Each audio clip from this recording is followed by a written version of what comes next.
A quick revision for your Module 3 operating system.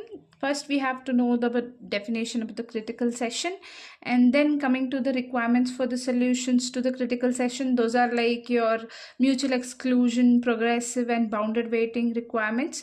And then we have Peterson solution, which is nothing but your software solutions that you have to write about, along with which says it's a humble algorithm. And what is the algorithm? That is, it allows the one process to enter into the critical session and the other process waits until it completes.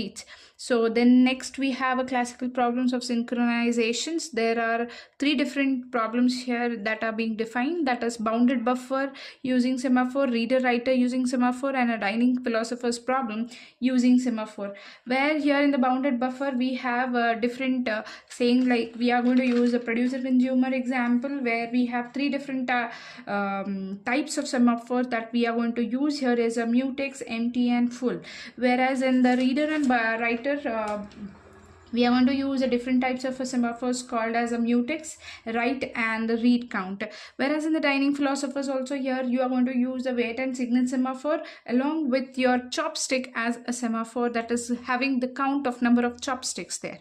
Whereas then we are going to define about deadlock. What is deadlock, along with the small diagram of how the deadlock is occurred in the processes and the resources. Whereas then we have to explain the necessary conditions. Those are very important. That is four different necessary conditions which we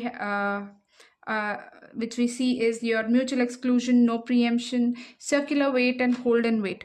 So then we have about your Banker's algorithm, that is the problems based on the Banker's problem algorithm. Then we have deadlock prevention. Again, you are going to write based on all these four conditions, that is your mutual exclusion, no preemption, circular wait, and hold and wait.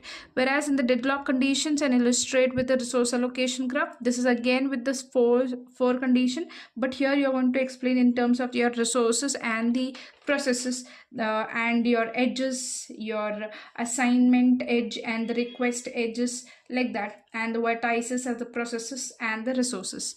Thank you so much. Please do share and subscribe.